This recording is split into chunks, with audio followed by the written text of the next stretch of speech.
Sedari kecil, orang tua sering mengajarkan bahwa kalau memberi dengan tangan kanan, maka tangan kiri tidak perlu tahu. Seiring berjalannya waktu dengan perkembangan teknologi informasi yang begitu pesat, kita melihat fenomena-fenomena yang kontradiktif, fenomena-fenomena yang kok kelihatannya mengingkari nasihat-nasihat orang tua. Kita lihat di media sosial misalnya, ada banyak pihak yang memberi bantuan, memberi sumbangan kepada orang-orang yang berkekurangan. Namun ketika selesai memberi bantuan, mereka memposting foto maupun video bantuan tersebut di media sosial mereka masing-masing agar publik tahu bahwa mereka sudah melakukan sumbangan. Entah dengan motivasi apa kita tidak tahu.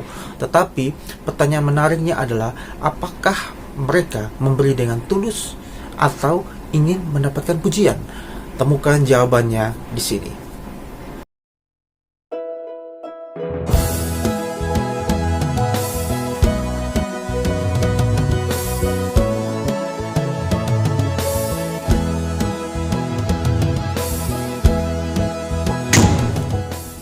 Tentang hal memberi, Matius 6 ayat 1-4 mengatakan bahwa kalau kita memberi dengan tangan kanan, jangan sampai tangan kiri tahu.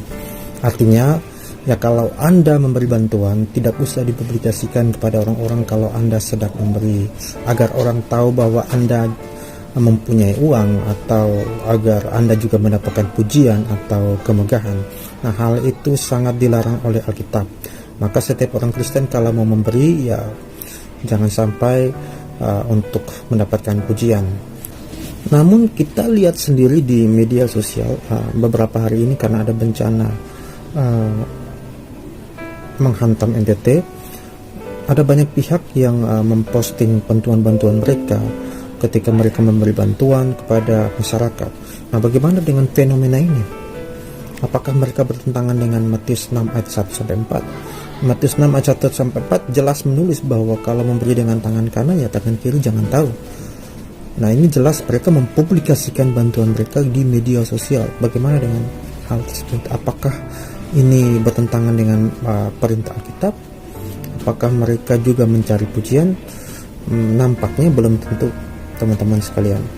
Karena bisa jadi ada orang publikasi dengan motivasi yang lain, misalnya untuk memprovokasi pihak lain juga ikut peduli, ikut membantu, atau juga untuk kepentingan transparansi laporan, atau juga untuk motivasi-motivasi lain yang bukan motivasi buruk.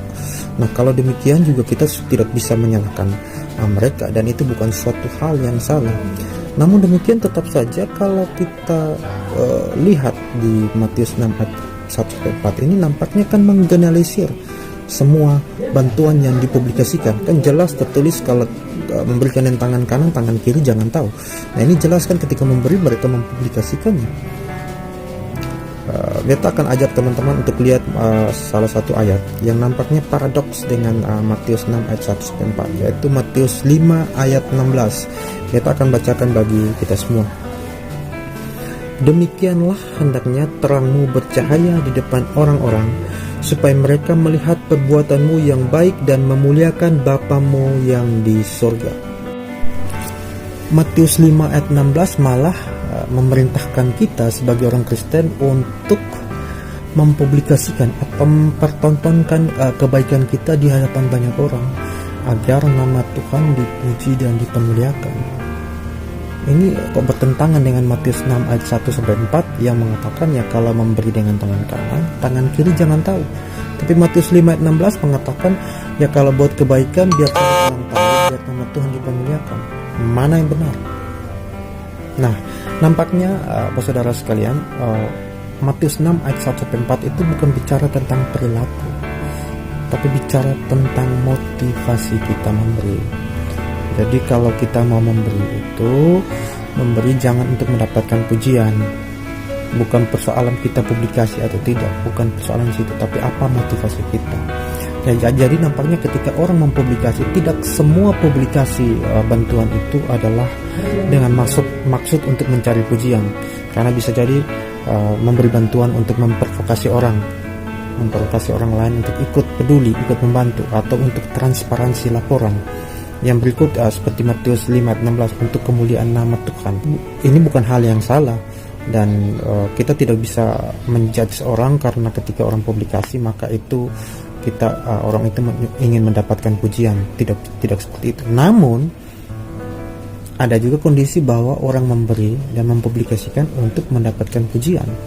Dan bahkan ada kasus orang bisa menggunakan motivasi yang baik untuk menyembunyikan motivasi yang buruk. Misalnya dia sebenarnya untuk mencari nama, untuk mencari pujian, tetapi sengaja alih-alih dengan supaya orang memprovokasi orang lain untuk ikut membantu, tapi sebenarnya untuk mendapatkan pujian, agar orang bilang dia banyak uang dan sebagainya. Bisa saja orang beralih-alih mengatakan, oh ini untuk demi dan kemuliaan nama Tuhan. Bisa saja orang gunakan Matius 5 ayat 16 sebagai tameng untuk menunjukkan kesombongannya. Itu bisa terjadi. Jadi nampaknya kedua ayat ini lebih bicara, kalau kita sebagai manusia, lebih bicara kita sebagai introspeksi diri. Ketika kita memberi bantuan ini, apakah benar-benar kita harus benar-benar dengan motivasi yang benar? Kalaupun kita mau publikasi, kita harus dengan motivasi yang benar, bukan untuk mendapatkan pujian atau untuk mencari nama atau untuk maksud-maksud kepentingan busuk tertentu.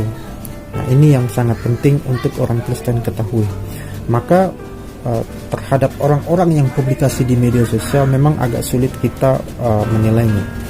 Walaupun untuk beberapa kasus mungkin agak sedikit lebih mudah, misalnya seperti pra-pilkada atau pemilihan legislatif.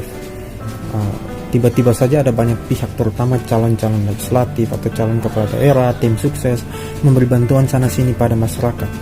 Nah, kita tidak dapat memastikan, tetapi diduga kuat itu pemberian itu tidak tulus. Karena kalau tidak ada pilkada, mungkin tidak ada bantuan itu. Gitu. Nah, karena ada pilkada, makanya mereka memberi bantuan, berusaha mengambil hati masyarakat agar dipilih dan sebagainya. Nah, motivasi ini bukan motivasi yang tulus. Kalau Anda ingin membantu, ya bantu saja, jangan dengan iming-iming ini itu dan sebagainya. Nah, itu patut diduga kuat, itu memberi dengan motivasi yang salah atau dengan maksud yang buruk.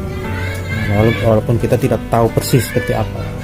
Nah, demikian kira-kira renungan singkat dari Beta. Semoga ini membantu kita semua untuk dapat menilai, terlebih sebagai bahan introspeksi kita masing-masing ketika kita ingin memberi.